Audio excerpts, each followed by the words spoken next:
નમસ્કાર, સ્વાગત છે આપનું લોકમંચમાં. અને લોકમંચમાં આજે વાત કરીશું શિક્ષણ જગતની, કારણ કે શિક્ષણને લઈને રાજ્ય સરકાર દ્વારા ઘણા બધા કાર્યક્રમો કરવામાં આવતા હોય છે. ગુણોત્સવ, પ્રવેશોત્સવ અને એ સિવાય ભણશે ગુજરાત, બેટી બચાવો બેટી પઢાઓ, ઘણી બધી બાબતોને લઈને સરકાર અવેર હોય છે અથવા સરકારની યોજનાઓ હોય છે, સરકારના કાર્યક્રમો હોય છે.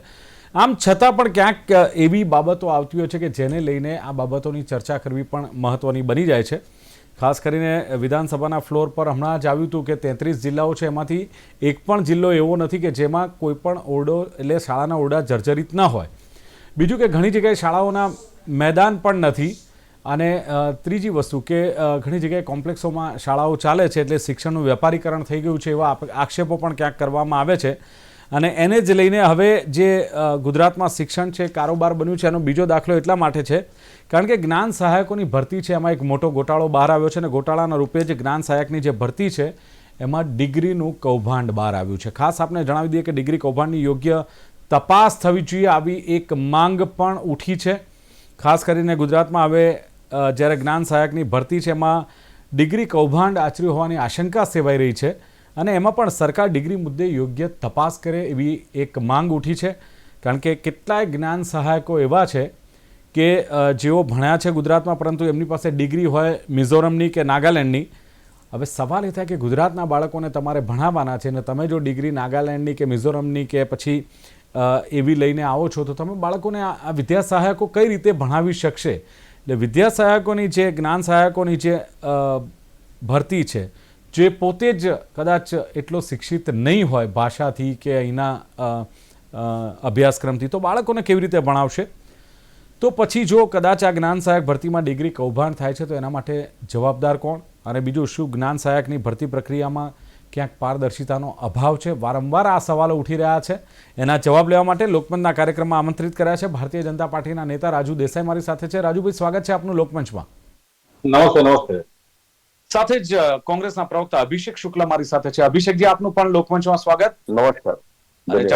ડોક્ટર વિજય ઠક્કર મારી સાથે છે. ડોક્ટર વિજય ઠક્કર, આપનું પણ લોકમંચમાં સ્વાગત છે. નમસ્કાર જી.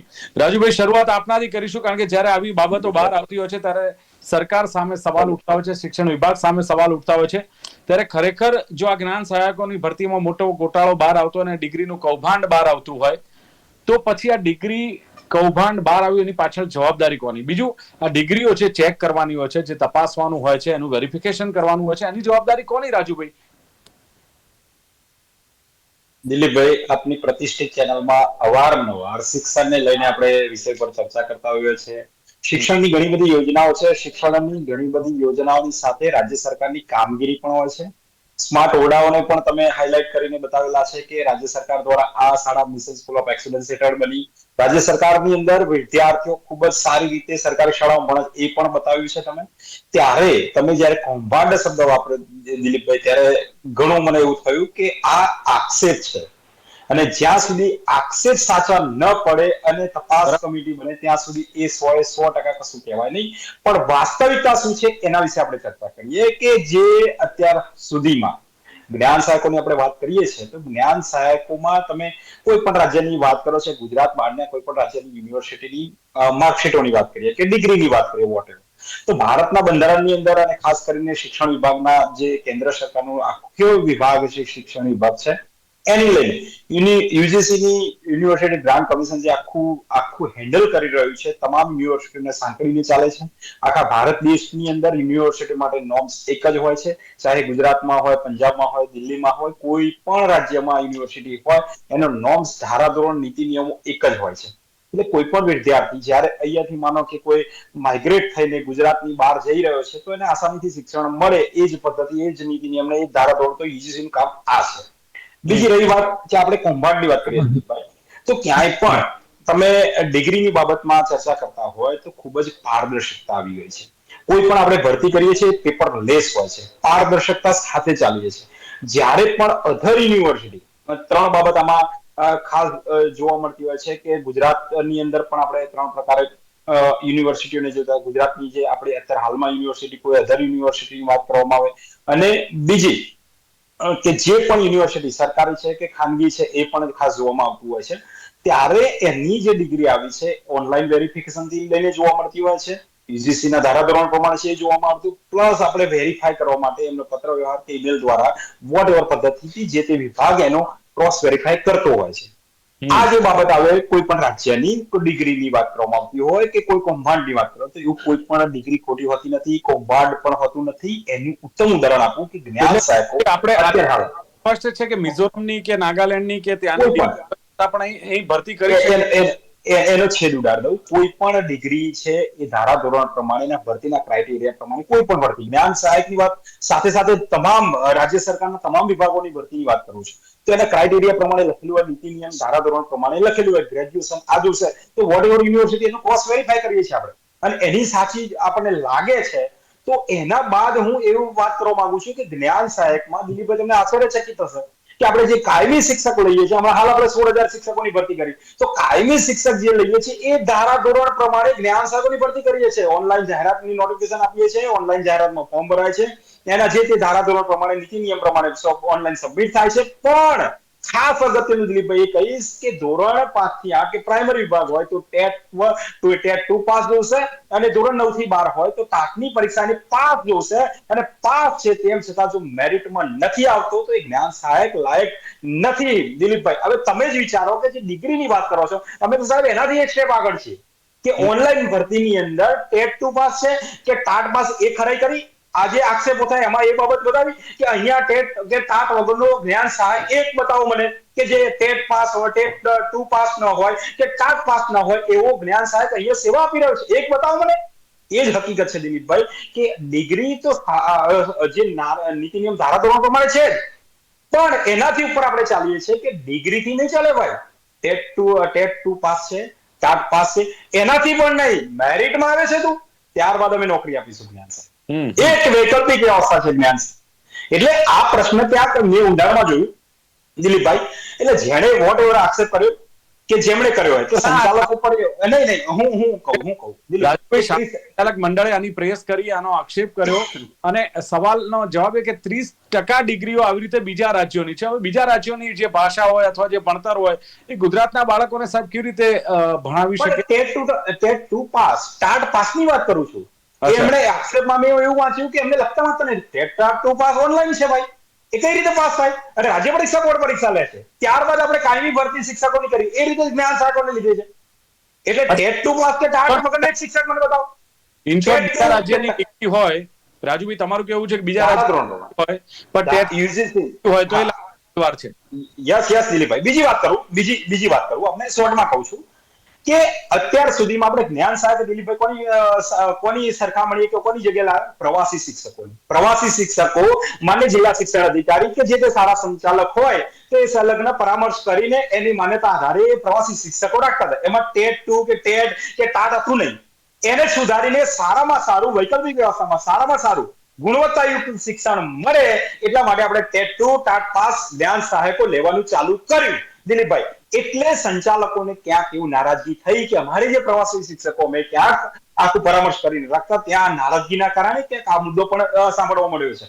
એટલે અત્યારે હાલમાં હું ડંકાની ચોટ સાથે એવું કહી કે પારદર્શકતાથી આપણે જ્ઞાન સહાયકોની ભરતી કરીએ છીએ, અને કાયમી શિક્ષકોને જે નોર્મ્સ લાગુ પડે છે મેરિટના આધારે એ પ્રમાણે જ જ્ઞાન સહાયકોના નોર્મ્સ પ્રમાણે આપણે અભિષેક શુક્લ જે જવાબ રાજુભાઈ આપ્યો કે ભાઈ ટ્રાન્સપરન્સી છે બિલકુલ જે આ ભરતી થાય છે એમાં, અને કોઈ એમાં ગોલમાલ નથી કે કોઈ કૌભાંડ પણ નથી, પણ જે પ્રમાણે આ વાત આવે છે કે 30% ડિગ્રીઓ અન્ય રાજ્યોની છે ને એ જે જ્ઞાન સહાયકો છે ગુજરાતના વિદ્યાર્થીઓને ભણાવી રહ્યા છે, ત્યારે આ સવાલ ઉઠ્યો છે, ત્યારે આ બાબતે આપનું શું કહેવું છે?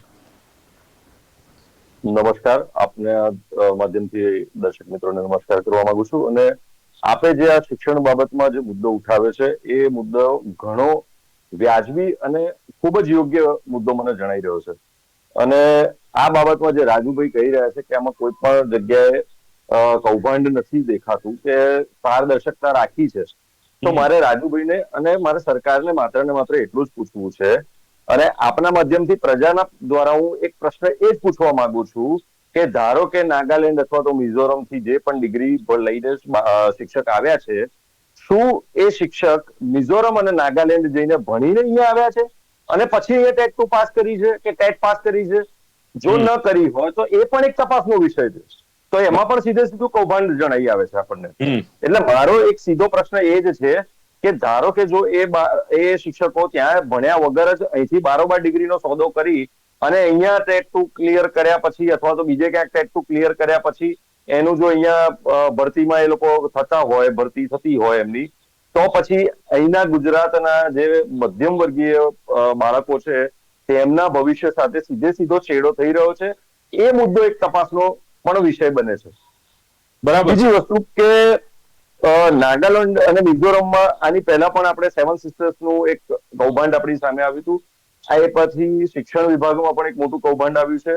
શિક્ષણ જગતમાં આ બાબતનું કૌભાંડ એ બહુ જ શરમજનક ગુજરાત માટે અને આપણા ગુજરાતના આવનારા ભવિષ્યને જે તકલીફો પડશે ને એ અત્યારથી આપણને દેખાઈ રહ્યું છે અને એના માટે ચેતવાની જરૂર અત્યારે છે. જ્ઞાન સહાયકને આપણે લઈએ છીએ તો જ્ઞાન સહાયકોનો માત્ર ને માત્ર 11 માસનો આધાર કરાર કેમ કરવામાં આવે છે? એ લોકોની કાયમી ભરતી કેમ કરવામાં નથી આવતી? જો એ લોકોએ ટેટ 2 પાસ કરેલું છે, એ લોકોએ ગુજરાતમાંથી અથવા તો કોઈ પણ રાજ્યમાંથી યુનિવર્સિટીના નોર્મ્સ પ્રમાણે, ભારત સરકારના નોર્મ્સ પ્રમાણે જો એ લોકોએ ડિગ્રી મેળવી હોય તો એ લોકોને શા માટે કાયમી કરવામાં નથી આવતા? માત્ર ને માત્ર 11 માસનો કરાર કેમ કરવામાં આવે છે? આ પણ એક મુદ્દો છે. બીજી વસ્તુ કે ધારો કે 11 માસના કરાર કર્યા પછી એ લોકોને ક્યાં દૂર સુધી ગામડામાંથી છે, મહેસાણાથી ને હિંમતનગરથી બિચારા અહીંયા 10,000 ને 25,000 પગાર માટે એ લોકો અહીંયા ભાડે રહેવાનું, અમદાવાદમાં આવે અથવા તો વડોદરા જાય, રાજકોટ જાય, સુરત જાય કે કોઈ પણ મોટા સિટીમાં જાય તો એ લોકોને 25,000 કરારમાં ભવિષ્યમાં એ લોકોનું ખબર જ નથી કે અમારે કાયમી અહીંયા થવાનું છે કે પછી અમારો પણ 11 મહિના પછી ક્યાં વારો આવશે એ પણ ખબર નથી હોતી. અચ્છા ઘણી અભિષેક, વખત તો જે હા દિલીપભાઈ, સોદો નથી થતા કોને ખબર? તો શું કોંગ્રેસને કે વિપક્ષ તરીકે તમને ખબર છે કે આ ડિગ્રીના સોદા થાય છે ને આ નકલી ડિગ્રીઓ લઈને આવે છે અથવા પૈસાથી ખરીદીને ડિગ્રીઓ લઈને નોકરીઓ મેળવી રહ્યા છે? દિલીપભાઈ, ઘણા બધા આપણે એક જોવા જઈએ તો ગુજરાત યુનિવર્સિટીની અંદર પહેલા યુનિવર્સિટીઓ ઘણી બધી, ગુજરાત યુનિવર્સિટી અથવા તો આપણી મેઇન જે ગુજરાતની યુનિવર્સિટી છે સૌરાષ્ટ્ર યુનિવર્સિટી અથવા તો MS યુનિવર્સિટી, આ બધાની અંડરમાં આવતી હતી. પણ જ્યારથી આ ભારતીય જનતા પાર્ટીની સરકાર આવી ત્યારથી ભારતીય જનતા પાર્ટીની સરકારે માત્ર ને માત્ર પ્રાઇવેટાઇઝેશન પર ફોકસ વધારે કર્યું છે. GLS, આપણે અમદાવાદની વાત કરીએ, ગુજરાતની વાત કરીએ તો GLS કોલેજ છે એ હવે પોતાની યુનિવર્સિટી થઈ ગઈ છે, ડીમ્ડ યુનિવર્સિટી થઈ ગઈ. ધારો કે પછી આપણે લઈએ તો ઝેવિયર્સ થઈ ગઈ, HL થઈ ગઈ, HA થઈ ગઈ. આ બધી યુનિવર્સિટીઓને પ્રાઇવેટીકરણ કરવા માટે પાછળ પણ આ જ ભારતીય જનતા પાર્ટીનો મોટો એક હાથ છે. જો સીધો એક પ્રશ્ન છે કે અહીંના જે પણ જ્ઞાન સહાયકો છે એ લોકો માત્ર ને માત્ર બિચારા મહેનત કરે, ટેટ 2 ક્લિયર કરે, બીજી બધી એમની એક્ઝામો ક્લિયર કરે, એક્ઝામો ક્લિયર કર્યા પછી માત્ર ને માત્ર 11 મહિના માટે જો એ લોકો 30 વર્ષ સુધી તૈયારી કરતા હોય, એમના મા બાપ એમને પેટે પાટા બાંધીને પણ જો આટલી મોંઘી યુનિવર્સિટીઓમાં ભણાવતા હોય તો પછી આ એક જાતનું કહેવાય કે શોષણ નથી તો બીજું શું છે? ભવિષ્ય સાથે પણ છેડા, અત્યારના વર્તમાન સાથે પણ છેડા અને ભૂતકાળમાં જે મા બાપોએ એમના બાળકોને સારી કોલેજોમાં અને સ્કૂલોમાં ભણાવ્યા એમના ભવિષ્ય સાથે પણ છેડા થતા હોય એ સીધો આક્ષેપ છે જ. અને બીજી વસ્તુ કે આપણો જે પ્રશ્ન હતો કે બહારની યુનિવર્સિટીઓની ડિગ્રીઓનું કૌભાંડ. ઓકે, હું વિજયભાઈને પણ પૂછી લઉં. વિજયભાઈ, આ જે પ્રમાણે એક વાત આવે છે જ્ઞાન સહાયકમાં જે ભરતી કૌભાંડ, એમાં પણ આ ડિગ્રી જે આવે છે કે બીજા રાજ્યોમાંથી ડિગ્રી લઈને જો અહીંયા ભણાવવામાં આવે તો શું લાગે છે કે ટેટની પરીક્ષા લીધા પછી પણ, પહેલા તો ડિગ્રીની વાત કરીએ કે શું ડિગ્રીમાં આવા સોદા થાય છે, આવી ડિગ્રીઓ તૈયાર મળી જતી હોય અને એના દ્વારા નોકરીઓ મળતી હોય, આવા કૌભાંડ ચાલતા હોય છે? વિજયભાઈ, પહેલા તો કે છે ને, હું એવું કહું છું કે એ ચાલતું હશે. એ અત્યારે જે મુદ્દો છે જેને આપણે કૌભાંડ શબ્દ વાપરીએ છીએ એ કૌભાંડ છે એ ડિગ્રીનું નથી. એટલા માટે કારણ કે યુજીસી માન્ય કોઈ પણ રાજ્યની યુજીસી માન્ય ડિગ્રી હોય તો એ ડિગ્રી નોકરી માટે લાયક છે. અચ્છા, વાત શું છે? વાત એ છે કે કોઈ વ્યક્તિને જ્ઞાન સહાયક તરીકે નોકરી મળી, હવે એ પોતે બેચલર ડિગ્રી ધરાવે છે અને જ્ઞાન સહાયક તરીકે એ રાજકોટમાં કોઈ જગ્યાએ નોકરી કરે છે. એ વ્યક્તિ પોતે માસ્ટર ડિગ્રી ધરાવતો નથી. હવે એ શું કરશે? જ્ઞાન સહાયકની નોકરી કરતા કરતા એ માસ્ટર ડિગ્રી કોઈ બીજી યુનિવર્સિટીમાં કરી નાખે જે જગ્યાએ એક્સટર્નલ ચાલતી હોય, એટલે પોતે ત્યાં જવાની જરૂર રહેતી નથી અને એ પોતે જ્ઞાન સહાયક તરીકે નોકરી કરે છે. હવે જયારે 2 વર્ષે જ્ઞાન સહાયકની નોકરી કરે ત્યાં સુધી MSc કે બીજી કોઈ ડિગ્રી એને મળી જાય છે અને ફરી જયારે શિક્ષણ સહાયકની નિયમિત ભરતી વખતે એને જ્ઞાન સહાયકના ગુણ મળે અથવા તો પેલા પણ ગુણ મળે જે માસ્ટર ડિગ્રીના, તો એ ગુણ જે બે વધી જાય એને કારણે એનું મેરિટ વધી જતું હોય, એ જે પ્રશ્ન છે એ પ્રશ્ન એ મેરિટના કારણે ઉભો થાય છે અને એ મુદ્દો છે એ અત્યારે મેરિટનો મુદ્દો છે. આપણે ત્યાં એવા કેટલા બધા જે બહુ શરમજનક કહેવાય કે એવા બીએડ ચાલે છે કે જેમાં છોકરાઓએ બીએડમાં જવાનું ના હોય, એ પોતે કોઈ જગ્યાએ સેલ્ફ ફાઇનાન્સમાં જોબ કરતો હોય અને એ સેલ્ફ ફાઇનાન્સમાં સ્કૂલમાં એક જોબ કરે, સાથે સાથે એનું બીએડ ચાલતું થાય અને ઘરે બેઠા બેઠા એનું બીએડની ડિગ્રી પાકે અને જ્યારે એ પાકે પછી એ પોતે ટેટની પરીક્ષા પણ આપે અને કદાચ એને એમાં મેરિટમાં નોકરી પણ જાય. દિલીપભાઈ, આખો મુદ્દો એવો છે કે જે કોર્સ શીખવાનું છે, મારે શીખવવાનું છે, એના માટે મારે શીખવું પડે, એક શીખવાનું કોર્સ આખો નીકળી જાય છે અને પછી એવો ને એવો જ એ ટેટની પરીક્ષામાં કદાચ કોઈ માણસ 2 વર્ષ કે 6 મહિના, હું એવું માનું 2 વર્ષનું બીએડ કરીને કરતા 6 મહિનાનો એક કોર્સ કરી નાખે ફરી કોમ્પિટિટિવ એક્ઝામનો, તો કદાચ ટેટની પરીક્ષા પાસ પણ થઈ જાય, પણ એવી શક્યતાઓ છે કે એને ભણાવતા ન આવડતું હોય. તો આ જે મુશ્કેલી જે છે ને એ મુશ્કેલી આ છે. મેં પોતે બહુ બધી વખત મેં મારી ડિગ્રીઓની તપાસ કરાવી છે. ડિગ્રીની પૂરેપૂરી ચકાસણી થાય છે. બીજા રાજ્યની ડિગ્રી હોય તો એના પત્ર, એના ડોક્યુમેન્ટ વેરિફિકેશન થાય છે. ડોક્યુમેન્ટ વેરિફિકેશન 2 વાર થાય, નોકરી મળતા પહેલા, મેરિટ બનતા પહેલા અને નોકરી મળ્યા પછી. અને આ બંને ડોક્યુમેન્ટ વેરિફિકેશન એવી રીતે થતા હોય છે કે એમાં કોઈ પણ નાની અમથી છૂટ પણ થતી નથી. એટલે ડિગ્રીના નામ પર કૌભાંડ થાય. યસ, યુજીસી માન્ય હોય, પણ સાહેબ સવાલ એ છે કે માની લો કે બીજા રાજ્યની ડિગ્રી છે અને પછી ગુજરાતમાં ભણાવવામાં આવે છે, તો એને લઈને વિદ્યાર્થીઓના શિક્ષણની ગુણવત્તા પર કોઈ અસરો પડે છે? કોઈ વિદ્યાર્થીઓ પર નકારાત્મક અસર પડે છે અભ્યાસને લઈને? ના, અસર નકારાત્મક તો નથી પડવાની, હકારાત્મક પણ નથી પડવાની, કારણ કે એને ઘરે બેઠા ડિગ્રી લીધી, મૂળ ગુજરાતનો છે, ગુજરાતમાં એને માસ્ટર ડિગ્રી, બેચલર ડિગ્રી કરી છે, પણ એને વિદ્યાર્થીઓ પર એની અસર પડે સર? અસર એ પડે કે એને માસ્ટર ડિગ્રીનું નોલેજ નથી, એની ડિગ્રી માસ્ટર ડિગ્રીની છે પણ માસ્ટર ડિગ્રીનું નોલેજ નથી, એટલે વિદ્યાર્થીને ભણાવતી વખતે માસ્ટર ડિગ્રીના રેફરન્સ આવવા જોઈએ એના મનમાં અને જે ક્લાસરૂમમાં પ્રેઝન્ટ થવા જોઈએ એમાં એ ખાલી હોય છે. એટલે એનું ભણાવવાની ક્ષમતા અથવા તો ભણાવવાનું લેવલ છે એ પ્રમાણમાં બીજા જે રેગ્યુલર ડિગ્રી કરતા નીચું હોય છે.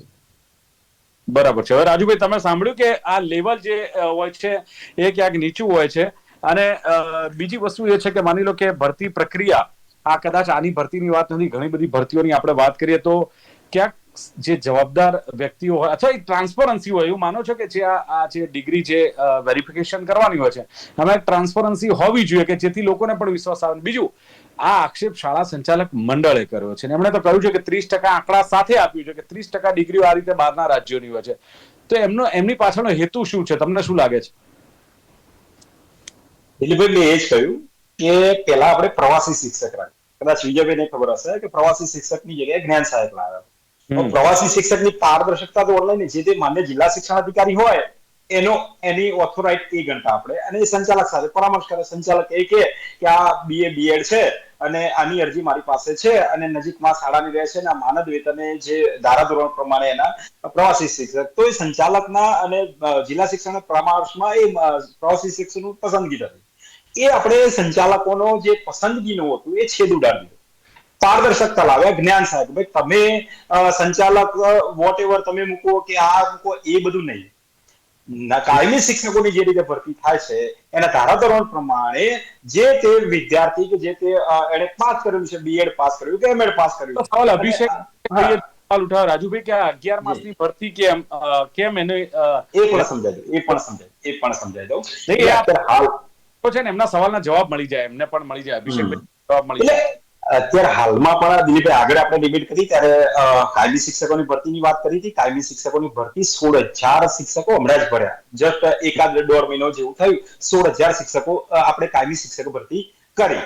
હવે જે ભરતી કેલેન્ડર છે, દર 10 વર્ષનું કેલેન્ડર છે આપણી પાસે, એની અંદર તબક્કા વાઇઝ હવે આવતા વર્ષે પણ 5 થી 7,000, એના પછી 8-10,000 વોટ એવર જે આંકડો હોય એ ભરતી કેલેન્ડર પ્રમાણે ભરતી થતી હોય છે અને એને સંલગ્ન 3 વિભાગ કામ કરતા હોય છે. માનો કે શિક્ષણ વિભાગ, બધા વિભાગમાં આવું હોય. શિક્ષણ વિભાગની વાત કરીએ કે શિક્ષકને આપણે કાયમી ભરતી કરવી છે તો નાણાં વિભાગની સાથે મુખ્યમંત્રી શ્રીનું કાર્યાલય, આ 3 વિભાગનું આખું પ્રમાણ સાથે લઈ અને પછી ભરતીની જાહેરાત કરવામાં આવતી હોય છે. આખું ભવિષ્યને ધ્યાનમાં લઈને આપણે કરતા હોય છે કે અત્યારે હાલમાં જે વિદ્યાર્થીઓ ભણી રહ્યા છે એનો માસ કેટલા રિટાયર્ડ થાય છે, કેટલી ઘટશે, અને બધાની સાથે 16,000 જેટલા કાયમી શિક્ષકો આ લાસ્ટ છેલ્લા 1 મહિના 1.5 મહિનામાં જોયા. અભિષેકભાઈ અભ્યાસ કરી લેજો. રાજુભાઈ, કેટલા સવાલ મને આપો કે ડિગ્રીના સોદા નથી થતા, ડિગ્રી નહીં, બહારથી ડિગ્રીઓ નથી આવતી. રાજુભાઈ, સમય ઓછો છે, મારે એક જ જવાબ આપો કે બહારથી ડિગ્રીઓ આવી રીતે ખરીદવામાં નથી આવતી, સોદા ડિગ્રી ક્યાંય પણ જે તે રાજ્ય સરકારની જવાબદારી થાય, રાજ્ય સરકારની જવાબદારી બને છે. અને ભાજપની જે રીતે અભિષેકભાઈ વાત કરતા ભાજપ આવ્યું, અહીંયા ક્યાંય ડિગ્રીઓની વાત કરો, ગુજરાતની એક યુનિવર્સિટી બતાવો કે જેની અંદર આ રીતે તમે ખાલી આક્ષેપ થયો હોય, બહાર પણ આક્ષેપ થયો હોય. જે બહારના રાજ્યોની વાત કરવામાં આવે છે દિલીપભાઈ, તે રાજ્યો યુજીસી એક્ટ હેઠળ આખા ભારત દેશની અન્ય યુનિવર્સિટીઓ છે ને, ધારાધોરણ એક જ છે. નથી થતું, નથી. એટલે ક્યાંય ના થાય કોમ્બાટ. અને બીજો દિલીપભાઈ, ઓકે, દિલીપભાઈ 10 સેકન્ડ રાજુભાઈ, સમય ઓછો છે, સમય ઓછો છે. 10 સેકન્ડ અભિષેકભાઈ, કહી શકો તમે કે આ કૌભાંડો થાય છે? એમણે સ્પષ્ટ કહ્યું કે યુજીસી માન્ય હોય છે, કોઈ ક્યારે ના થાય. એ ચાહે એમને એ નહીં ખબર હોય, કોંગ્રેસ સરકારના ઘણા રાજ્યો છે એને બોલવા દો. એટલે તમે તમારી સરકાર ઉપર આક્ષેપ કરો છો, એનો મતલબ એવો થયો ને. એક મિનિટ, અભિષેકભાઈ બોલો. રાજુભાઈની જે વાત છે એ કોંગ્રેસની આક્ષેપ કે કોંગ્રેસની રાજ્ય સરકાર પર આક્ષેપ કરવાની વાત હોય, પણ રાજુભાઈની વાતોમાં જ મારે ઘણા બધા મુદ્દા છે, એની પર મારે ચર્ચા કરવી છે. પ્રજાના વતી અને પ્રજાના મુદ્દા પર અને શિક્ષણના મુદ્દા પર ખાસ કરીને તો કે જ્ઞાન સહાયકની 11 માસ માટે શા માટે ભરતીઓ કરવામાં આવે છે. એક સેકન્ડ પણ હું એનો જવાબ જ મારે એ જ વાત કરવી છે. આપ બોલે ત્યારે હું નતો બોલ્યો, એટલે મને ખાલી બોલી લેવા દો પ્લીઝ. કે 11 માસ માટે આપ કહો છો કે 11 માસ માટે આપણે મુખ્યમંત્રી શ્રી નાણાં મંત્રાલય સાથે ચર્ચા કરતા હોય છે, નાણાં મંત્રાલય ભવિષ્યમાં ફલાણા સાથે વાત કરતા હોય છે. પણ મારો કહેવાનો મતલબ એટલો જ છે કે તમે 16,000 ભરતી કર્યાની વાત કરો છો, તો શૈક્ષણિક ક્ષેત્રમાં ગ્રાન્ટેડ શાળાઓ કેટલી હજી ચાલુ છે, બંધ અને કેટલી થઈ, એનો મને જવાબ એક આપશો. બીજી વસ્તુ કે તમે જો એવું કહેતા હો કે મારા ઘણા બધા વિસ્તારમાં અને અમદાવાદની જ માત્ર વાત કરીએ તો ઘણી બધી શાળાઓમાં શિક્ષકોની હાલમાં પણ ઘટ છે. ગયા વર્ષે આચાર્યોની ભરતી થઈ, એમાં પણ ઘણું બધું કૌભાંડ થયું છે, એ મને પણ ખબર છે. આપને કદાચ ખબર ના હોય તો મને નથી ખબર. બીજી વસ્તુ, કોમ્પ્યુટરની આપણે અત્યારે ટેકનોલોજીની વાત કરતા હોય, ડિજિટલ ભારતની વાત કરતા હોય, ત્યારે શા માટે કોમ્પ્યુટર ટીચરોની ભરતી કરવામાં નથી આવતી? બીજી વસ્તુ કે જો આપણે વાત કરતા હોઈએ કે શિક્ષણની અને આપણે બહુ જ મૃદુ મક્કમ સરકાર હોઈએ તો આપણા ભવિષ્યના બાળકો માટે શા માટે આપણે ખેલ છે ગુજરાત અને આ બધું કરીએ છીએ, જે ખેલ મહાકુંભ ને બધું કરીએ છીએ, તો શા માટે કોઈ પણ શાળાઓમાં નવા પીટીસી શિક્ષકોની ભરતી કરવામાં નથી આવતી? અથવા તો રમત ગમતને લગતા સાધનો આપવાના, અથવા તો મેદાનો પ્રોવાઈડ કરવાના, અથવા તો મેદાનો સિવાય એ શિક્ષકો પ્રોવાઈડ કરવાનું કામ શા માટે ગુજરાત સરકાર નથી કરતી? ચોથી વસ્તુ કે આપ વાત કરતા હો કે બહુ જ આપણને નાણાં મંત્રાલયની ને આપણને ભવિષ્યની બહુ જ પડી હોય, તો 2-4 કાર્યક્રમો નહીં કરીએ તો શું લૂંટાઈ જવાનું છે? ભવિષ્ય તો સુધરશે, સારું એજ્યુકેશન બાળકોને મળશે અને ભવિષ્ય સુધરશે તો આપણને વાંધો નહીં આવે, ક્રાઇમ રેટ ઓછો થશે, એજ્યુકેશન વધશે. એક મિનિટ, જો આક્ષેપો તો મારે કરવાનો તો રાજુભાઈ કે ભારતીય જનતા પાર્ટીના પ્રવક્તા તરીકે હું પણ ઘણા બધા કરી શકું, પણ વિષયથી હટી જઈએ છે. એટલે આપે વાત કરી, સવાલો કર્યા, ચોક્કસ છે કે જર્જરિત ઓરડાઓ છે, મેદાનો નથી, પીટી ના ટીચરની વાત કરી, પણ હવે મારો માત્ર ને માત્ર શિક્ષકની બાબત ઉપર ચર્ચા છે કે જ્ઞાન સહાયક શા માટે? જ્ઞાન સહાયક શા માટે? 20 સેકન્ડ આપજો દિલીપભાઈ, હું જવાબ આપી દઉં. જી વિજયભાઈ, હા, કાયમી શિક્ષકોની ભરતી કેમ? એક સવાલ, બાકીના સવાલો તો છે પણ એ તો ચર્ચાનો વિષય નથી. હા, એ આપણે વાત પહેલા પણ કરી કે તાત્કાલિક ધોરણે એ શિક્ષકોની ભરતી થવી જોઈએ, પણ આ પ્રક્રિયા લાંબી છે. ટેટ-ટાટની પરીક્ષાઓ, એનું પરિણામ, બીએડની ડિગ્રી, આ પ્રક્રિયા લાંબી છે. હવે એ પ્રક્રિયામાં કાયમી શિક્ષકો મળતા જેટલો સમય વાર લાગે, એ વાર ન લાગે એના માટે સરકારનો ઉદ્દેશ એવો છે કે એ બિટવીન વચ્ચે જે ગેપ પડે છે એના માટે જ્ઞાન સહાયક મળે. આ મુદ્દાની મને ખબર છે. જો એ પ્રમાણે બનતું હોય તો જ્ઞાન સહાયક તરીકે 11 મહિનાનો કોન્ટ્રાક્ટમાં માણસ આવે ને પછી ભરતી દરમિયાન એ પોતે શિક્ષણ સહાયક બની જાય, કાયમી ભરતી થઈ જાય, એમાં જરાય વાંધો નથી. આ ટેમ્પરરી આપણે ભાડાના ઘરમાં રહેતા હોઈએ તો એસી ના બદલે કુલર ખરીદ્યા જેવી વાત છે કે ભાઈ નવું ઘર બને છે ત્યાર પછી એસી ફિટ કરાવશું, અત્યારે કુલર થી ચલાવીએ છીએ.